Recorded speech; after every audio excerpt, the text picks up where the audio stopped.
Olá, bem-vindo ao Literário, seu podcast de literatura com Anita Deac e Paulo Salvetti.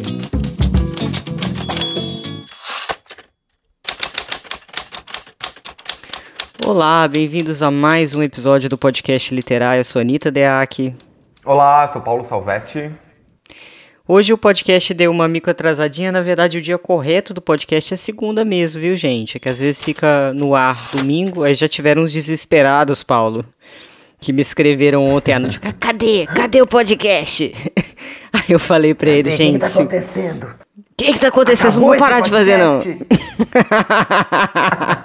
Não acabou, tá tudo bem. É só porque esse final de semana foi muito corrido. Paulo saiu da casa da mãe dele pra vir pra São Paulo. Eu tava gravando minhas aulas do meu curso de escrita, né? A penúltima aula e tal. Mas aqui estamos para falarmos de um tema que é literatura e relações familiares, né? Eu acho que essa é uma das grandes bases, né, de construção de personagem, a gente pensar desde a infância ali as relações familiares. E é muito doido, Paulo, porque quando eu penso, eu acho que eu me tornei escritora porque eu tive uma tia que lia constantemente, só livros horríveis, tá? Na maioria das vezes. Mas ela lia, não, sério, umas coisas horrorosas. E até hoje ela lê muito. E aí ela fez duas coisas que eu acho que ajudaram a me encaminhar à literatura. Ela lia o dia inteiro, então, e me colocava livros na mão, livros adultos para ler. E dois, ela fazia as redações por mim, ela não me deixava escrever. De maneira que tudo eu fazia na escola, todos os exercícios. Na redação, ela escrevia, virava para mim e falava assim, agora você fica olhando. Você foi aprendendo por imitação, então. Então, começou por aí. Então, a minha casa Legal. tinha muito essa coisa da leitura o tempo inteiro, e em relação à escrita, né, eu fui ficando curiosa, né, eu falei, gente, eu preciso saber fazer esse negócio também. Como é que foi pra você? Pra mim também, assim, a minha mãe sempre leu muito, sempre leu... enfim, minha mãe sempre trabalhou bastante, sempre foi uma mãe... bastante ocupada, assim, porque estava sempre fora de casa, trabalhando, mas nos momentos que a minha mãe estava em casa, era sempre comum, assim, o respeito para os momentos de leitura, e a minha mãe e a irmã dela, minha tia, elas trocavam leituras, e a minha tia não é tão mais velha que eu, acho que ela é 7 anos mais velha que eu só, mas ela já era o suficiente para poder ler os mesmos livros que a minha mãe. E eu tinha uma inveja, porque elas ficavam trocando aqueles livrinhos, e nenhum deles passava pela minha mão. E aí eu lembro que, assim, o momento que eu me senti muito adulto, muito incrível, foi quando eu resolvi ler o tão falado Alquimista, que elas amavam. E eu falei assim, não, eu vou ler esse livro, que eu tinha, sei lá, 12 anos. Nossa, eu me senti incrivelmente adulto. Falei assim, agora estou incluído nesse clubinho. Olha já li só. o Alquimista e amei também. Você sabe que outro dia desse eu peguei um diário da minha adolescência com 16 anos e tava lá. Livros preferidos, 100 Anos de Solidão e O Alquimista. Nada melhor que um paradoxo para constituir um jovem, né? Ai. Bem, a gente já vai começar o nosso episódio com o depoimento do nosso primeiro convidado. Ele é o Joaquim Maria Botelho, jornalista, escritor, tradutor, autor de 14 livros, entre eles o romance O Livro de Rovana. Foi presidente da UB, União Brasileira de Escritores, é membro de várias academias de letras do país. E o Joaquim, ele é filho de Ruth Guimarães Botelho, né, gente? Que é uma poetisa, cronista, romancista, contista, tradutora brasileira e foi a primeira escritora brasileira negra que conseguiu projetar-se nacionalmente com o lançamento do primeiro livro dela, que é o romance Água Funda. Então aqui ele vai falar um pouco de como a família, né, constituiu a base para ele também se tornar escritor. Bem, vamos ao depoimento. Vamos lá, então, Joaquim.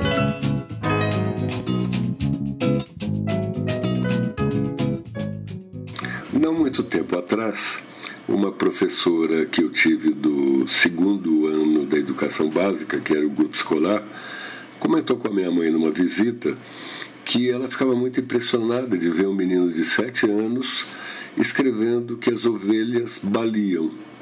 Isso para a gente era tão natural, porque eu nasci rodeado de livros. Tinha livro no fogão, na geladeira, em cima da cama, embaixo da cama, o tempo todo.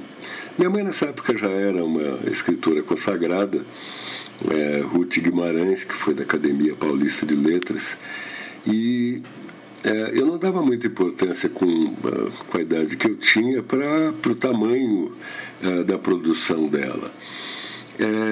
Eu me lembro que aos 10 anos eu ganhei uma coleção do Tarzan de 13 volumes, do Edgar Rice Burroughs, e li vorazmente, como eu li tudo nessa época. Eu lia As Aventuras de Tom Sawyer, Huckleberry Finn, lia Erskine Caldwell, que meu pai me apresentou. Era uma família de artistas. Meu pai fotógrafo, com grande interesse pela história da arte, e minha mãe romancista, ficcionista e folclorista. Então a gente estava mesclado em casa de uma composição da cultura popular com o erudito. A gente ouvia música clássica, mas ao mesmo tempo meu pai tocava violão e cantávamos canções populares, e líamos muito.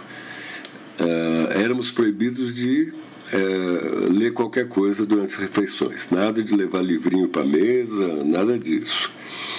Mas eu me lembro que aos 10 anos eu tinha um compromisso com a minha mãe, porque ela tinha sido convocada ou convidada pela editora Cultrix para produzir um dicionário de mitologia grega, que foi adotado depois pela USP.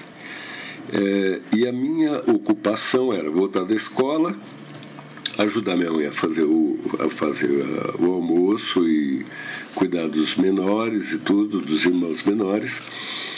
E depois sentávamos ela na máquina de escrever, e eu ia folheando livros e anotando nomes que apareciam, então, de heróis, de deuses, semideuses, amadríades, ninfas, e fazia um fichamento breve. Eu nem sei quanto isso ajudou no trabalho dela, mas a mim ensinou muito. E a minha mãe era muito crítica, quer dizer, era uma educadora rigorosa, então cada coisa que eu escrevia, ela comentava assim: menino, você precisa aprender português. E lá ia eu me dedicar a aprender português.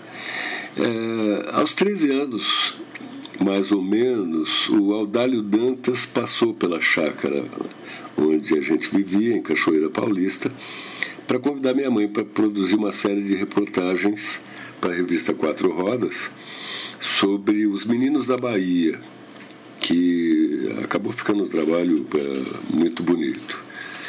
De qualquer modo, eu fiquei encantado, impressionado pelo Audálio. Ele virou meu guru, e foi por causa dele, talvez, que eu quis ser jornalista, e sou e serei. Mas, de qualquer maneira, a família me influenciou de tal modo que talvez o livro mais tocante que eu tenho escrito foi o livro de Rovana, em que eu falo da minha irmã, que nasceu com uma síndrome que causava surdez, e, portanto, ela era muda. Ela foi aprender a ler, a escrever, antes mesmo de aprender a falar. Isso foi um fenômeno que eu acabei transformando num texto de livro. E eu faço a primeira abertura desse livro dizendo que Rovana adolesce. Minha irmã adolesce há quase 50 anos, como se nesse tempo tenha estado voluntariamente suspensa sobre uma teia invisível que não a deixa tocar o chão da humanidade, que é onde estamos todos nós, sobrecarregados de penas e de idade. Ela não, é uma menina, uma mulher em adolescência física e emocional. Tem 49 anos, mas aparenta 12. Magra e miúda, pés de boneca número 33, difíceis de encontrar calçados pelo tamanho, mas que propiciam passos rápidos e firmes, e que sustentam a sua altivez. Impertigada, ereta, inquebrantável, de teimosia quase cruel. Sorriso escasso de dentes pequenos, tez acobreada, herança da Índia ancestral das velhas histórias da mamãe. olhar penetrante e perspicaz, desconfiada, em muitos momentos ausente, como se acima do chão, acima do mundo, acima do tempo, sobrevoando, sobrevivendo. Eu contei um pouco dessa história porque dentro desse livro eu traço o papel da minha mãe como educadora. E eu falo da minha mãe mais do que do meu pai porque eu sou um pouco a continuação dela. E continuação no sentido também de educação. Eu lia desde que eu me tornei o mais velho, depois que os 3 irmãos acima de mim morreram. Eu me tornei o mais velho aos 17 anos e eu lia para os menores na cama. E levei todos eles para a literatura, de certo modo, né? E depois casado, minha mulher tinha dificuldade de compreensão de inglês, então a gente se sentava toda noite e eu lia um trecho, ou de uma fábula, ou do livro de Ratos e Homens, por exemplo, e eu lia em inglês para ela ir acostumando os ouvidos. No fundo é isso, a literatura acaba sendo incutida, ou a gente começa a apreciar a literatura a partir do trato que a gente tem dentro da família, a partir dentro da importância que a família dá à leitura e à literatura como ferramenta de educação. É isso mesmo.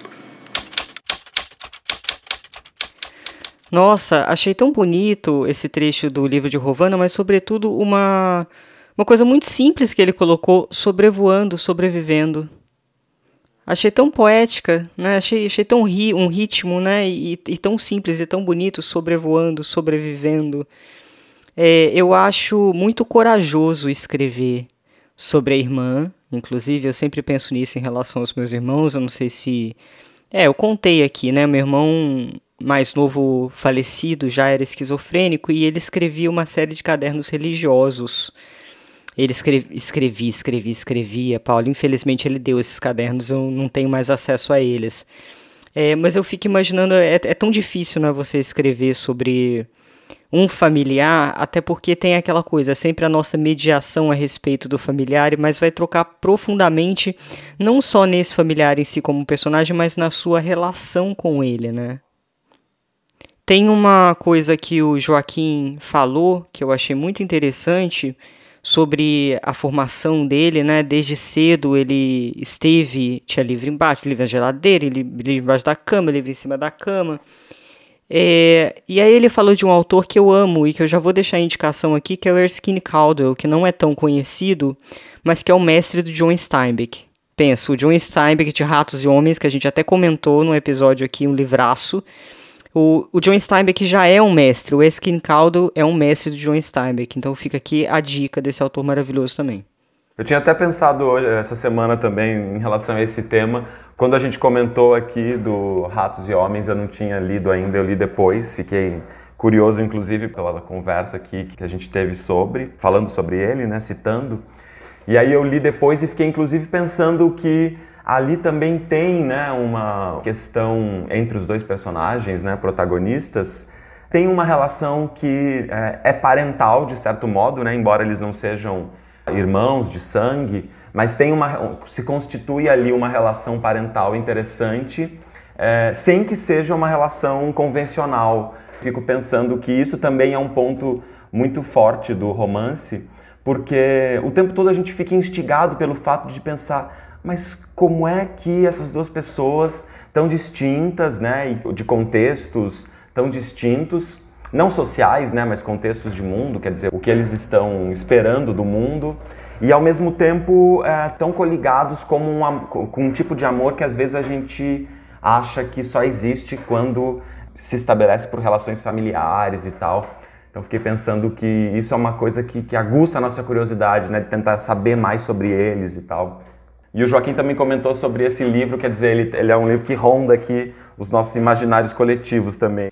Eu identifico essa relação parental também entre os dois personagens, né? Até porque o personagem maior, que, enfim, tem problemas cognitivos, né? Ele é um personagem que se assemelha a uma criança de alguma maneira, né? Não tem domínio das próprias reações, não tem domínio da própria força. Então tem ali sim uma coisa de parentalidade, digamos assim, e ao mesmo tempo tem uma construção muito interessante do Steinbeck, que na minha opinião ele criou um duplo de personagem que forma um, né? Porque você tem a força de um e a mente do outro. E os dois meio que precisam da existência do outro para viverem de alguma forma, né?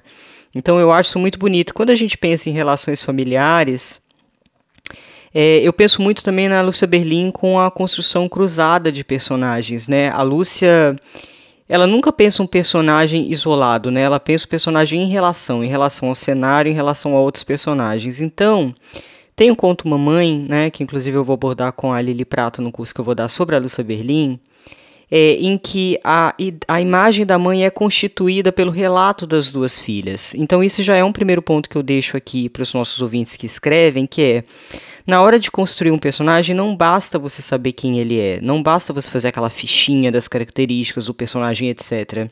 Você tem que entender quem o personagem é em relação a. E acho que também outra coisa importante é colocar ele em relação, além de você entender, né, você também dá a possibilidade para o leitor de entender aquele personagem a partir das relações que ele estabelece, né, com as coisas e com as pessoas.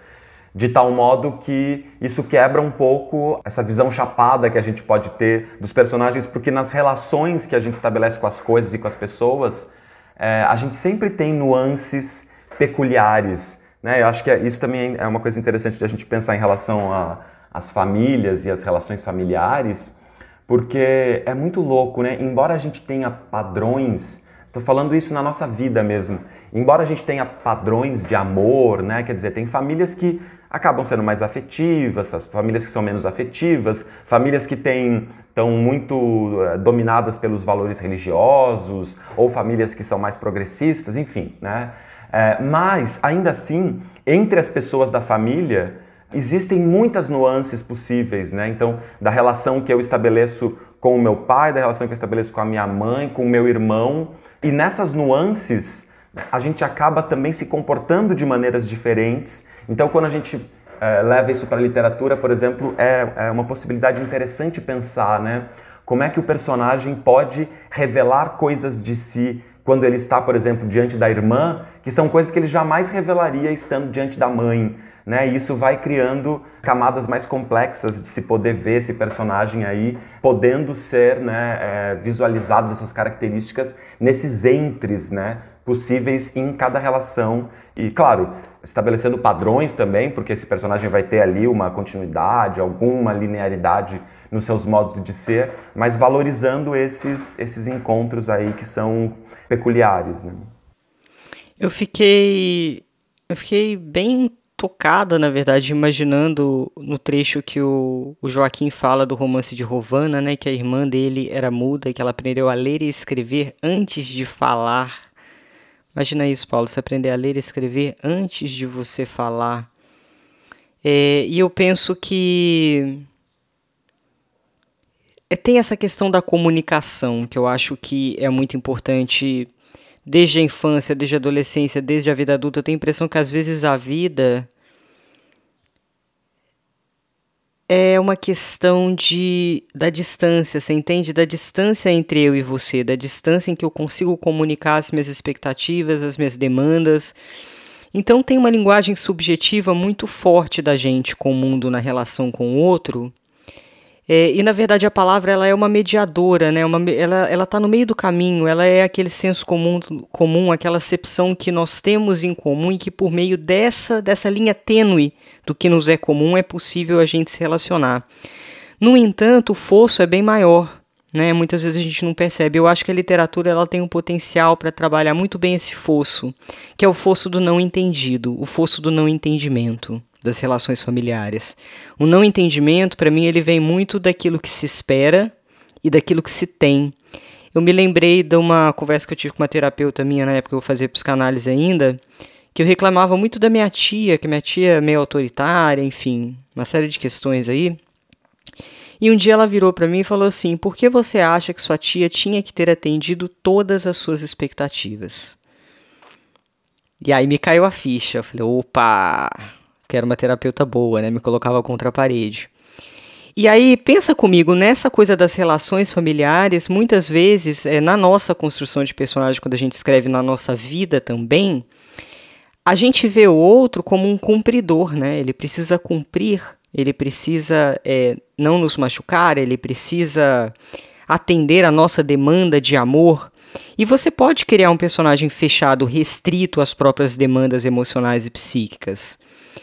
Pode ficar super interessante cada um fechado nas suas demandas também. Então eu acho que esse entendimento dos personagens como mediações subjetivas, ele deixa a literatura muito mais complexa do que de repente você pensar, olha, personagem X é isso, personagem Y é isso, e os dois estão aqui convivendo.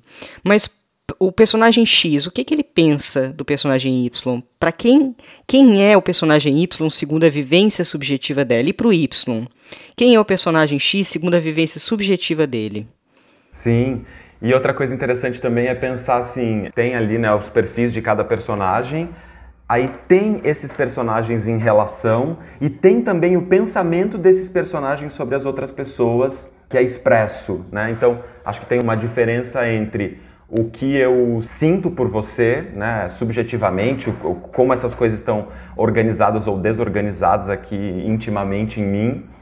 Tem uma diferença de como eu expresso isso para você e como eu contaria isso para uma terceira pessoa, né? Porque são várias camadas, igual você estava dizendo sobre as mediações, são várias camadas de mediação diferente, né? Se a gente chega a esse nível de conseguir explorar, né, esses lugares possíveis todos, né, para construir um personagem, certamente a gente mesmo vai criar possibilidades de nos surpreendermos com ele, né, o que é uma coisa interessante quando a gente está criando um personagem, porque isso o torna mais complexo, né, de a gente se surpreender com ele. Tamanhas são as possibilidades narrativas e tamanhas são as camadas que vão existindo de acordo com cada mediação que ele estabelece com a própria pessoa, falando sobre a própria pessoa, se relacionando com a pessoa ou sentindo intimamente essa pessoa.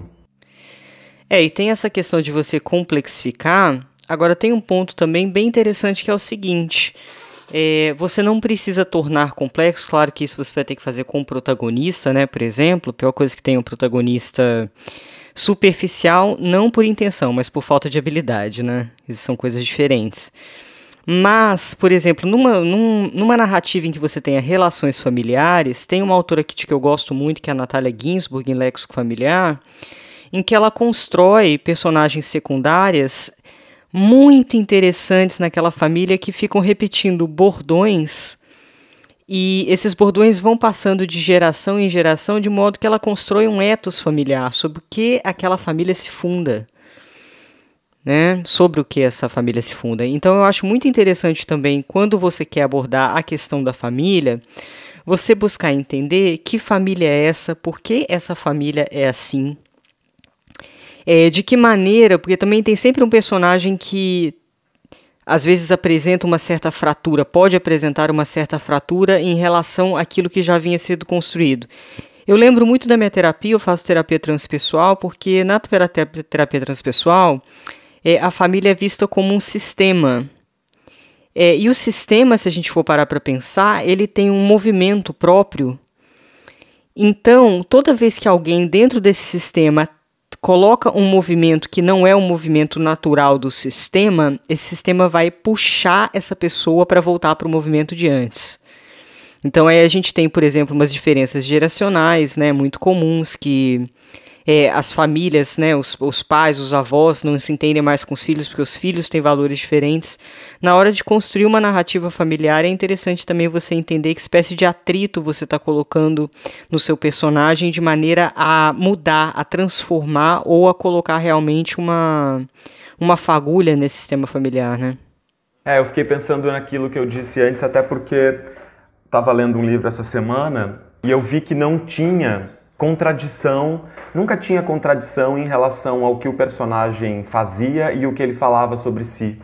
Nunca tinha pequenas fraturas ali. E daí eu fiquei, ainda estava sei lá, passei 2 meses depois de tantos anos na casa da minha mãe, convivendo com a minha família intimamente, e fiquei pensando assim, meu Deus, é tanta fratura que tem aqui nas nossas relações e é tanta coisinha que, sabe, às vezes você finge que não fez ou então cria uma estratégia porque você sabe que aquilo não vai gerar um conflito, então aquilo que você sente você engole para que aquilo não se reverbere de um outro jeito. Quer dizer, a vida em relação familiar, ela é um jogo tão grande que eu fiquei pensando, né, eu estava lendo e vivendo isso e fiquei pensando assim, não, é praticamente impossível a gente ser exatamente o que a gente fala ou o que a gente pensa que é, né? Tem uma distinção muito grande, né, entre essas duas ações. E, inclusive, a gente, à medida que a gente vai tendo consciência das coisas que a gente sente, que a gente vai tendo clareza de como a gente observa, por que eu sinto aquilo, quer dizer, às vezes fico irritado com a minha avó e aí eu penso, por que eu fico irritado com a minha avó? Quer dizer, a possibilidade de eu pensar isso de verdade, ela também ajuda a desenvolver as minhas ações, né? Então, nesse sentido que eu estou chamando isso de um jogo, né? De vai e vem. E é difícil, né, que a gente consiga agir exatamente como a gente imagina que seria a ação perfeita, né? Isso, a gente está sempre achando caminhos, né? Quebrando caminhos de acordo com quais são os nossos objetivos. Você sabe que a minha família é uma família muito estranha e me cabe muito bem, porque eles estão em outros estados, então eu vejo eles assim de vez em quando, às vezes eu vejo eles uma vez por ano, aí é perfeito, porque tá todo mundo com saudade e não tem tempo pra briga nem nada, e eu adoro o fato deles estarem longe, porque eles não se metem na minha vida, 2, eu não quero me meter na vida deles, 3... porque tem essa questão eu não conseguiria, Paulo, eu acho até bonito, sabe, gente que liga pra mãe todo dia, gente que liga pro pai todo dia, que tem uma convivência muito próxima. Eu acho que a convivência muito próxima, num sistema familiar que geralmente tem tanta expectativa sobre o que você tem que ser, sobre o que você tem que fazer, né, pra mim ela é muito pesada. Então eu gosto muito da convivência com a minha família porque é uma convivência light. Eu fico admirada com gente que tem uma convivência muito, muito próxima, a ponto de ligar todo dia, a ponto de conversar com os pais sobre tudo que vão fazer. Cara, eu tenho pavor, me dá, assim, sério, coceira. E quando eles vêm me visitar, assim, são 10 dias, velho. Passou de 10 dias pra mim e eu já vou virar o demônio, que eu já sei. Eu acho, não sei se eu posso dizer todos, mas quase todos os meus amigos eu poderia encaixar aí nessa sua definição, porque não sei se é uma coisa da nossa geração também, essa coisa de é muito fácil identificar as diferenças geracionais, acho que da nossa geração para a geração anterior à nossa. Eu acho que a nossa geração, principalmente nos valores familiares, a gente caminhou bastante assim, né, em relação a onde estão as bases das nossas famílias. E então, por exemplo, sei lá, tô lembrando aqui de várias amigas íntimas e amigos íntimos, muitos deles poderiam dar essa mesma definição, assim, mas 10 dias estourando. E eu, em geral, também sou desse modelo, mas agora vivi uma experiência diferente, porque, enfim, era isso, né, a quarentena, eu resolvi passar um tempo da quarentena na casa da minha família, e daí tava isso, não tava afim também do ir e vir. Você chegou a um momento que você queria matar alguém? Não suporta essa pessoa, tá lá sorrindo na mesa. Pode ser que eles escutem. Então não, ele adorou, Paulo amou demais, tá morrendo de saudade, daqui a 3 dias ele tá aí de volta. Ai, eu queria nem ter saído. Mas o que eu percebi foi que eu também, para que esse movimento desse certo, eu dei um passo atrás, assim. Então, foi uma experiência interessante porque também eu estava nesse lugar, não só de viver as intensidades, mas de observar muitas coisas. E como eu tenho na minha família um disparador muito forte para as coisas que eu escrevo, então também foi maravilhoso por isso. Porque aí, então, tem muitas coisinhas lá, toda hora eu ficava pensando assim, nossa, isso aqui é bom. Tem que anotar essa cena. Mas provocava umas coisas às vezes, então também tinha um pouco dessa relação analítica que acho que ela também me ajudou, sabe? Quase como se fosse um trabalho de campo, assim. Você sabe que ser parente de escritor deve ser uma desgrama, né? Porque você é da família, cara, você tá muito na reta pra virar personagem, assim, né? Tá muito fácil, a minha tia, né? por exemplo, enfim, uma grande inspiração pra personagem. O dia que eu escrever mesmo, que eu já tenho um livro de gaveta em que é inspirado bastante nela, uma das personagens, nossa, vai ser terrível, assim. Eu espero que ela não se reconheça, porque também acontece isso, né? Às vezes a pessoa lê e não se reconhece. Mas sabe o que eu lembrei, Paulo? Da Madame Bovary, né? Que tem ali um contexto familiar, inclusive...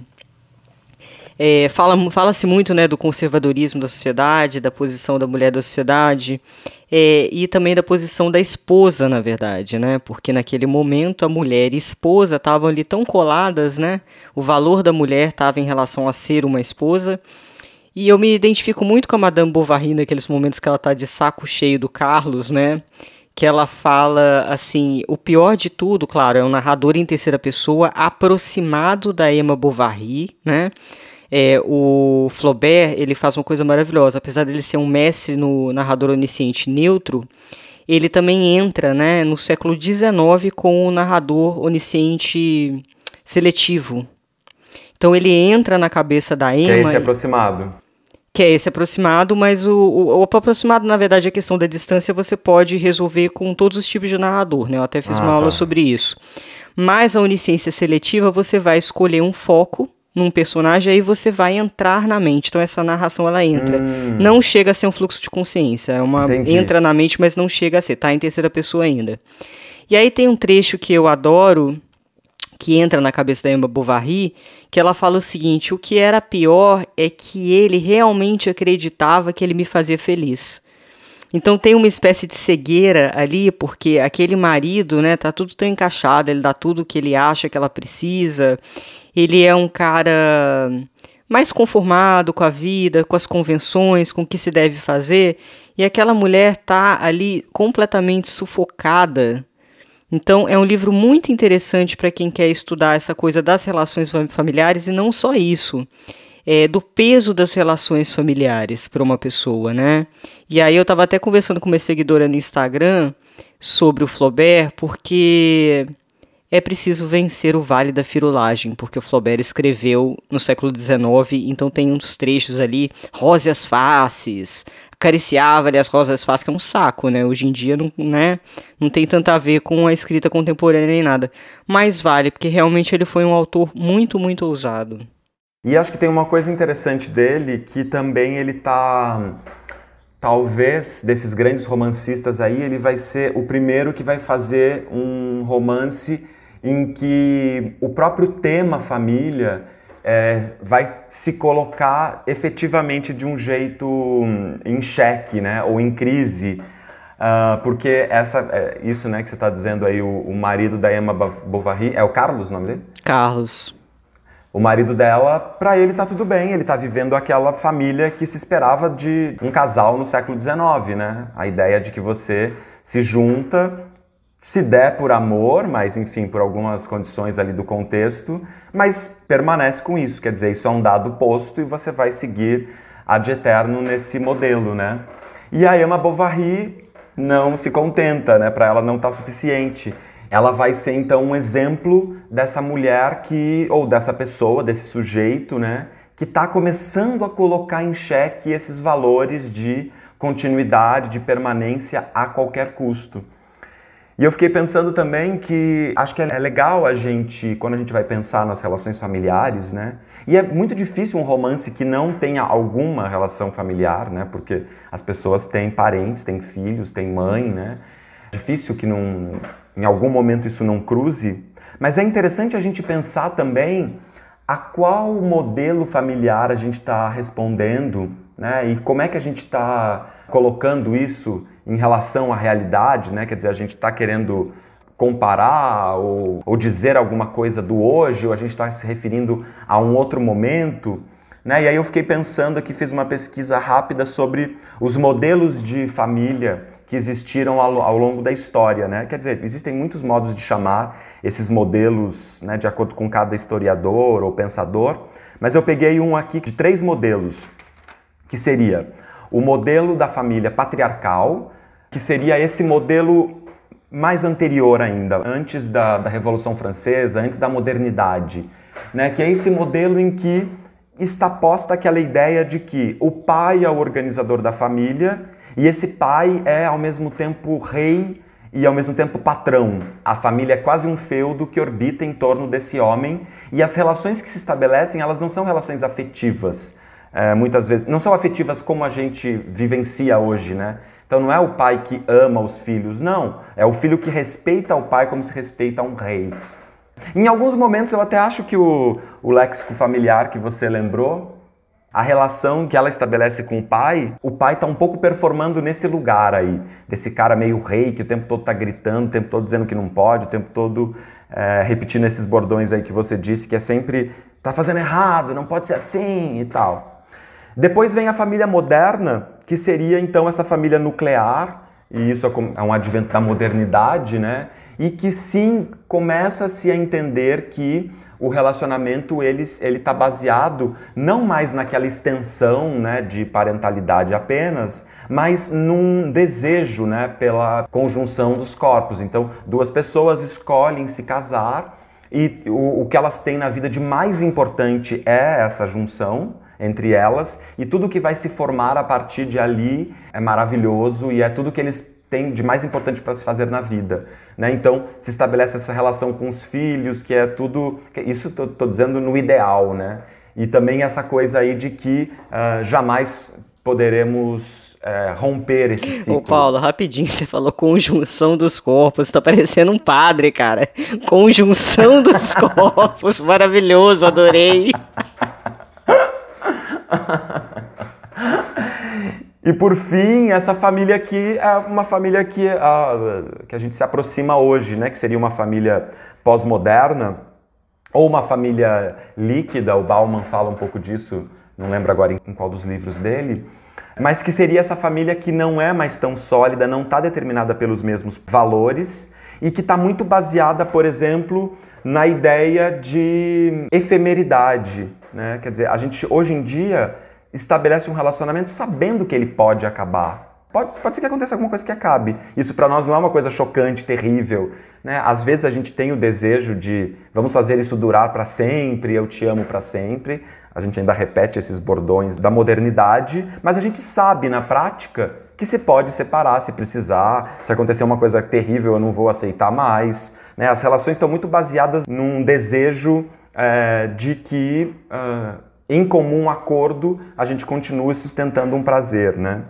Então, eu acho que é legal essas reflexões, porque tanto a gente pode pensar, né, que tipo de modelo a minha família tá, e também a gente não precisa só, porque estamos na pós-modernidade, porque estamos fazendo literatura contemporânea, a gente não precisa só usar os modelos de hoje, né? A gente pode sim estabelecer ali junções, né, fricções entre esses modelos possíveis.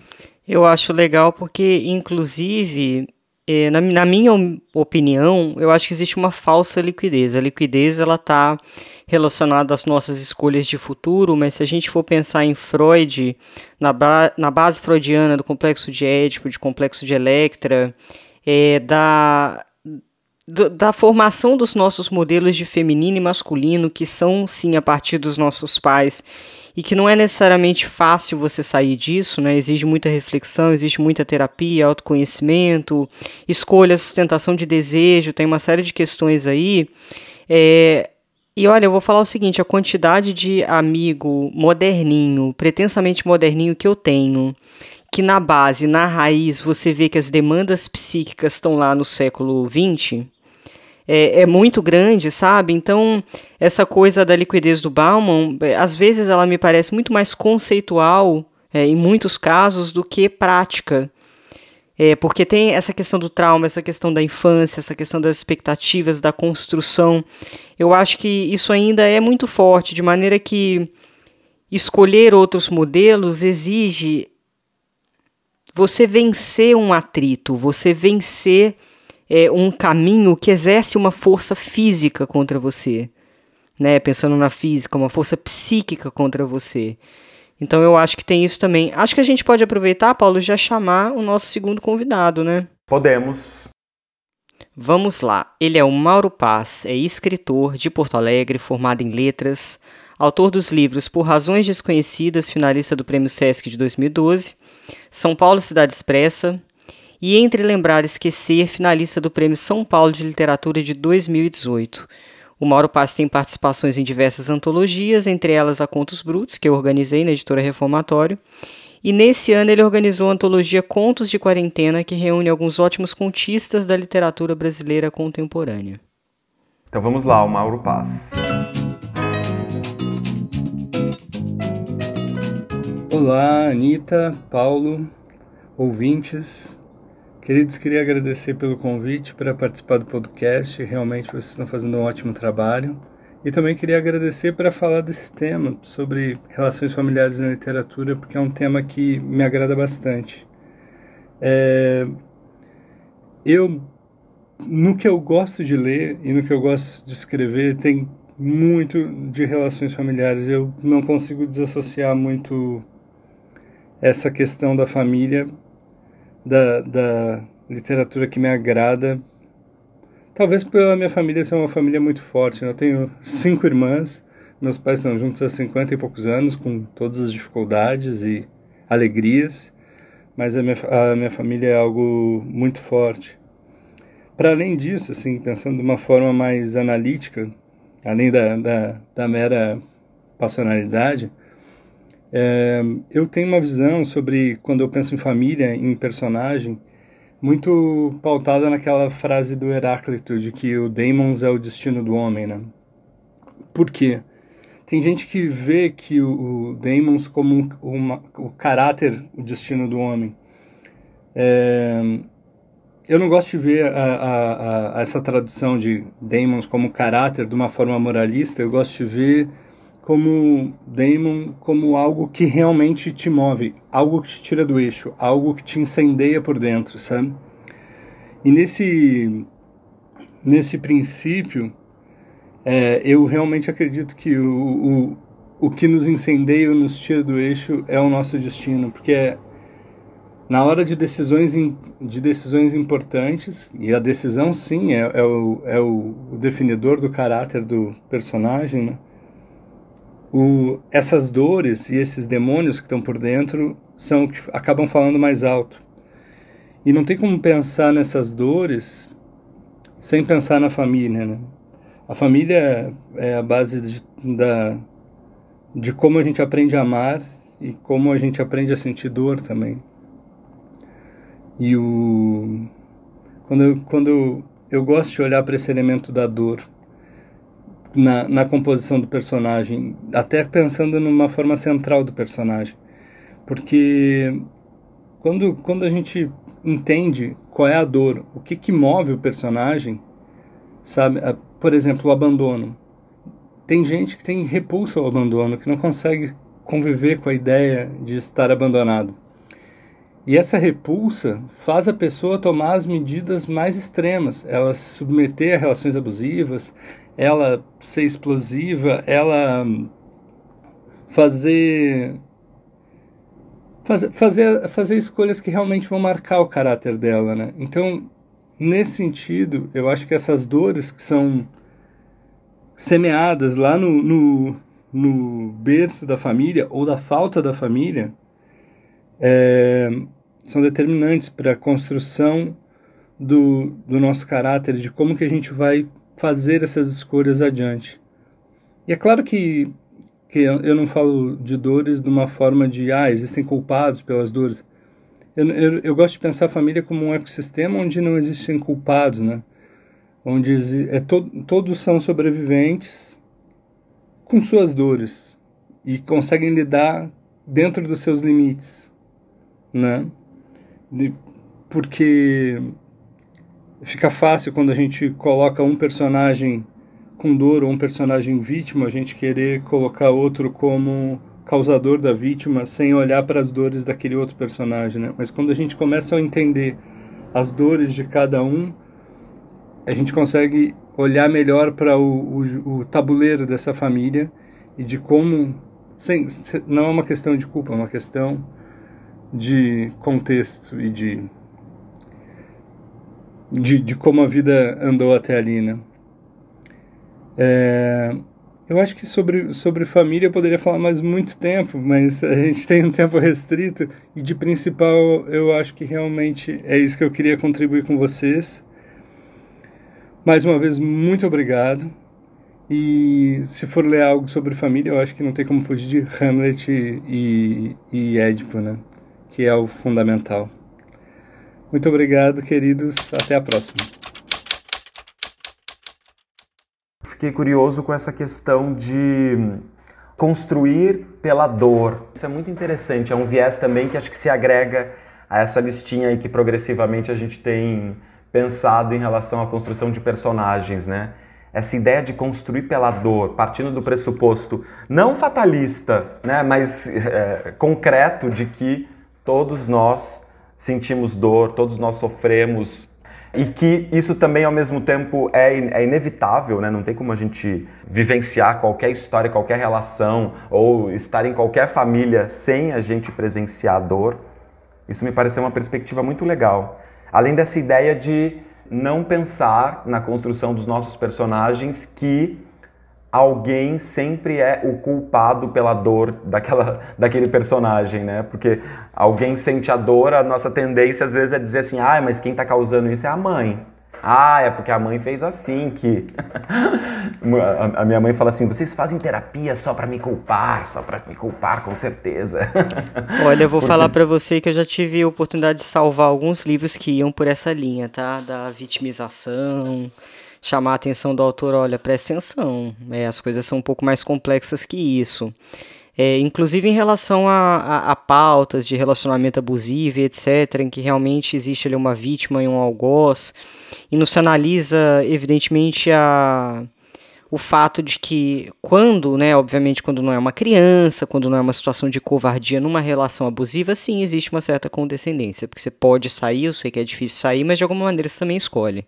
Eu sei que é polêmico o que eu tô falando, mas eu acho que eu tenho uma base, acho que todos os psicanalistas vão entender do que eu tô falando aqui. Eu entendo o que o Mauro falou da família como ecossistema e levo isso muito a sério na minha construção de personagem. Eu acho que realmente você tem que pensar nos personagens em separado, mas você também tem que pensar que tipo de ecossistema eles formam, né? De maneira que todo personagem tem a sua justificativa, né, para as coisas e para suas escolhas, e a base das suas escolhas e as angústias relacionadas a essas escolhas, e o Mauro até fala que a decisão define para ele, a decisão do personagem, ela define o personagem, as escolhas do personagem definem o personagem. Eu vou numa linha um pouco diferente, eu acho interessante, acho bastante interessante, né, você pensar pela decisão. Tem outro ponto que eu também acho legal, que é quais são as faltas do personagem? Quais são as ausências que reverberam nesse personagem? Que aí tá linkado bem com o que o Mauro falou mesmo, que o Mauro até deu um exemplo de gente que não consegue ser abandonado e que aí toma as piores decisões, né?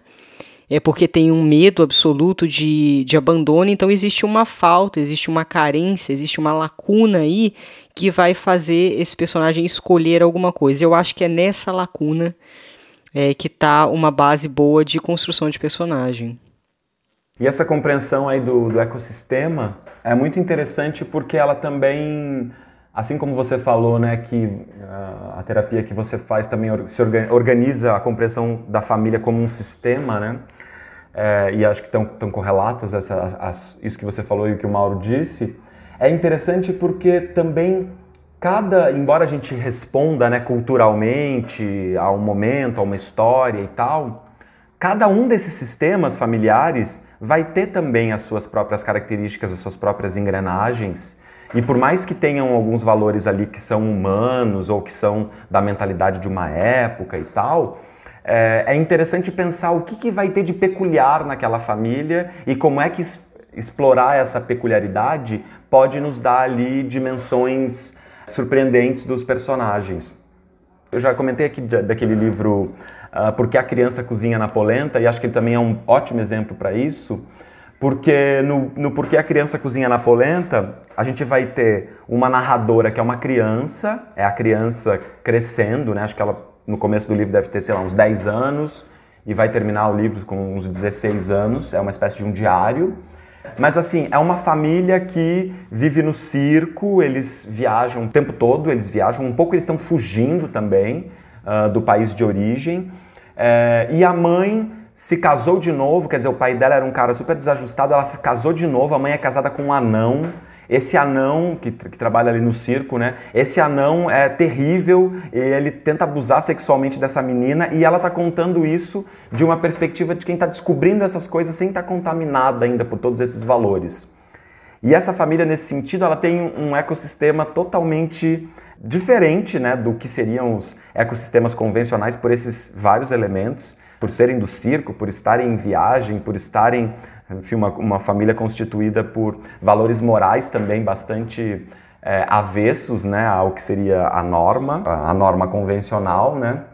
E isso dá a ela uma visão de mundo muito peculiar e inclusive toda a poética do livro, e ele é uma prosa poética de altíssimo nível nesse caso, é uma prosa poética, mas que se faz poética exatamente porque parte desse lugar, né, do inesperado e do contraste entre a leitura que a gente faz e a narração que ela faz. Porque a gente que está agregando os nossos valores ao lermos aquilo, não ela dizendo os nossos valores, porque os dela são outros.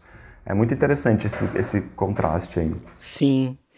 Eu tava viajando aqui enquanto você ia falando, acho que dessa vez eu consegui prestar atenção só em metade. Mas quando isso acontece, tá, Paulo? Você tá falando, eu tô viajando aqui, aí eu volto pra conversa. Mas na verdade eu já tinha notado esse livro porque eu gosto muito dessa ideia, isso eu peguei agora, pesquei. Eu gosto muito dessa ideia dessa personagem não ter as contaminações, e aí sem as contaminações, como ela conta. Isso é um puta treino animal pra você restringir um personagem e tirar ele do contexto normal, né? Mas eu tava pensando aqui numa coisa que o Mauro falou, né, sobre a decisão define o personagem. Sim, define. Eu até coloquei a questão da dor anterior, que ele também vai abordar, né, porque ele também trabalha nessa questão da dor. A questão da dor é uma questão muito importante. A decisão, ela tá na ação do personagem, né? Enquanto a dor, a lacuna, ela tá na fundação do personagem. Então, quando você trabalha a fundação correlacionada à ação, e eu também gosto muito de quebrar essa coisa da fundação correlacionada à ação, porque tem outras perspectivas também. Se a gente dispareia um pouco o personagem da Mimese, né, quando ele não tem que necessariamente seguir os parâmetros normativos do ser humano, quando a gente sente dor, a gente reage dessa maneira, a gente começa a poder construir também outras ideias a respeito da lida com a dor, por exemplo. Porque existe a possibilidade, é claro que uma não ação também é uma ação, mas existe a possibilidade de a gente tratar a dor na literatura não como algo que vai causar alguma coisa, mas como uma pulsação no texto. E aí a gente até relembra um pouco das palavras do querido Cecim no último episódio, né, que fala da pulsação das coisas, de maneira que a gente também pode pensar a brecha, a lacuna dos personagens para trabalhar não apenas por meio da cena, mas também por meio da pulsação poética do texto. Na prosa poética isso pode funcionar lindamente. Nossa, lembrei agora do Soroko, Sua Mãe, Sua Filha, que é exatamente esse lugar de... quer dizer, é uma cena, né, terrível. Quase o conto todo é aquela mesma cena, né, de ele levando elas para essa estação. E ao mesmo tempo que essa cena tem esse impacto, quer dizer, isso é necessariamente uma cena dessa dor expressa dele, mas todas as palavras, todo o modo como aquilo está organizado, toda aquela sintaxe, até a divisão dos parágrafos, tudo isso também é essa dor. Também está organizado por essa pulsação aí. É verdade. O Mauro falou outra coisa bastante interessante, que é a definição de daemon, né? Como aquilo que anima. Aquilo que anima. Eu acho isso maravilhoso para a gente pensar a construção de personagem, né? Dentro de um sistema familiar, aquilo que anima cada um. Dentro de um sistema familiar, aquilo que anima esse sistema. Aquilo que desanima. Desanimar. É bonito também colocar as palavras em outros contextos, né? Olha que bonita a palavra desanimar. Tirar a ânima, né? Tirar a alma, tirar aquilo que anima, digamos assim. Não é bem alma, é aquilo que anima. E eu achei muito interessante o autor, né, sobretudo iniciante também, mas os não iniciantes também pensarem, né, nos daemons que estão envolvidos naquele sistema. É legal, eu mesmo fico pensando no Damon muito de destino, e daí fica me parecendo uma coisa meio aquela ideia do destino trágico, por exemplo, que está lá na tragédia. Mas quando a gente está pensando por essa perspectiva, né, ganha muito mais potência, né? Porque não é esse destino fatal, né? É uma outra coisa, né? É aquilo que conduz, essa ânima aí. Bem legal. Inclusive esse movimento de ânima, daquilo que anima, ele é muito importante na construção de personagem, para que esse personagem tenha movimento ao longo da narrativa, né? Porque aquilo que o anima não necessariamente vai ser a mesma coisa do início ao fim do livro. A gente pega os romances de formação, que a gente vai vendo uma mudança interessante em alguns casos, e é engraçado como a qualidade do livro, o refinamento do livro é bastante afetado pelo fato do movimento em relação àquilo que anima aquele personagem, essa sustentação de desejo que tem a ver, o anima vem de fora, né? Aquilo que anima o personagem vem de fora, mas também vem de dentro. Então você tem o desejo sustentado dentro, e você também tem todas as coisas que acontecem no mundo ficcional e que vão animar esse personagem. Então é um movimento interno, externo, externo, interno. São duas setas apontadas ao mesmo tempo, né? Gerando um vetor ali. Então essa é outra dica de construção de personagem que eu dou, que é realmente pensar nessa relação da ânima do Damon, né, interno e externo, aquilo que anima, para você colocar o seu personagem em movimento e, consequentemente, movimento interno. Não estou falando só de movimento externo, né? Acho que ficou bem claro isso, é uma questão de interioridade. Para você fazer o seu livro não ficar rígido, fixo, né? Que acho que os livros mal feitos têm essa coisa do rígido, do fixo, aquele personagem fixo, que nem minha tia, fixo, esquece fixo. É sempre importante pensar aí essas setas, né? As forças que estão de um lado e de outro fazendo esse contraste, essa oposição, né? Eu lembrei agora o Mal-Estar na Civilização, do Freud, que é um puta de um livro também, é um livro importantíssimo para a gente entender, não nesse caso exatamente as relações familiares, mas essa relação dos conflitos internos e também de ordem social, né, que são meio inevitáveis. E tem uma ideia lá no Mal-Estar na Civilização que é assim, o que tem de comum em todos os seres? É a busca pela felicidade. Todo ser humano tem a tendência, né, em buscar ser feliz. Mas, ao mesmo tempo, todo ser humano vai se deparar com a impossibilidade de ser feliz. Por exemplo, não sei se eu vou lembrar agora a ideia bem certinha, mas eu acho que a força da natureza, por exemplo, ela está sempre maior do que a nossa possibilidade de controle, né? Então, eu posso aqui estar fazendo tudo para eu ser feliz e pode, sei lá, vir um vendaval e acabar com a minha casa. Ou o outro é a decadência do meu corpo. O meu corpo vai, em algum momento, se extinguir, ele vai envelhecer, ele vai se machucar, ele vai adoecer, né? E isso também vai em contraposição à minha busca de felicidade. E depois que tem o convívio com os outros, que a gente sabe que é difícil a gente ser feliz convivendo. Essa própria ideia, né? Isso é o mal-estar para o Freud, né? Essa ideia de que eu busco uma coisa e ao mesmo tempo essa coisa é impossível de ser encontrada exatamente nesse mesmo lugar, né? Então isso fica fazendo esse movimento interno que é o que geraria isso que ele chama de mal-estar. É o que gera também essa ideia do movimento aí que você está falando, né? Contra essa ideia de estar estático, rígido. Ô Paulo, veja como o mundo é uma coisa maluca. Você falou de um livro importantíssimo, né? O Freud vai falar que nenhum ser ou objeto é capaz de satisfazer plenamente nossas expectativas, né? É bem essa linha. Tem outro livro que eu indico muito, que é o Totem e Tabu, também, que dá uma bela de uma base. E aí a sociedade, a gente, né, fica esperando que todo mundo cumpra as suas expectativas, aquela coisa de buscar. Mas o Lacan, ele vai dizer que a própria questão na verdade, o J. Denazio, tá, que é um estudioso de Lacan, ele vai dizer que o amor, o desejo, mas o amor, né, ele é movido pela falta. Porque uma vez que, se existisse a possibilidade da completude, não haveria movimento, não haveria mais o que caber. De maneira que aquilo já estaria morto. É a falta. Tem que ter faltando para o movimento do amor continuar acontecendo. Olha que coisa linda e ao mesmo tempo trágica a respeito dos relacionamentos humanos. Se não houver falta, fatalmente algum tipo de falta, algum tipo de distanciamento, algum tipo de jogo de aproximação e distância psíquica, física, o amor, ele amornece, ele fica morno, ele amorna, ele pode sumir, ele pode virar uma outra relação, inclusive matar o tesão, matar o desejo, porque o desejo é muito fundado nessa coisa da perseguição. Então, por mais que a gente pense e queira, às vezes, a satisfação plena, graças a Deus ela não é possível, porque ela é um vetor para a gente continuar vivo, amando, desejando e tendo tesão pelas coisas. Isso é uma visão muito legal, que alivia muito do mal-estar ali, né, essa constatação. Porque esse lugar do Freud ali, ele é um lugar meio sem saída, né? Mas é bonito pensar assim, como você falou.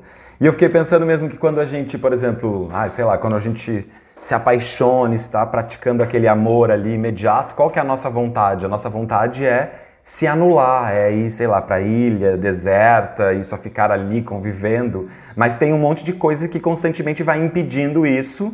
E é isso que vai dando força também para aquela coisa continuar existindo. Porque se eu puder ir pra ilha, me apaixonei ontem na balada, vou pra ilha amanhã, daqui 15 dias já era, meu amor, sai fora que eu não aguento mais olhar pra sua cara. Porque se não faltou nada ali, o negócio vai ficar complicado, né? Então, de fato, né, as faltas, elas são muito importantes. Para que a intensidade do amor, por exemplo, continue existindo. E tem uma coisa legal de estar apaixonado, não sei se você é assim também, né? Quando a gente se apaixona e quando a gente não está com o outro, tem aquele período em que a gente está pensando no outro, em casa, ouvindo aquela música, imaginando que daqui a 5 horas vai encontrar a pessoa e vai se arrumar e vai falar e vai acontecer. Você entende? Então, tudo isso é um exercício do amor. O exercício do amor não se dá só na presença, se dá sobretudo também na ausência, né? Por isso que eu adoro os meus parentes, tá todo mundo ausente, distante.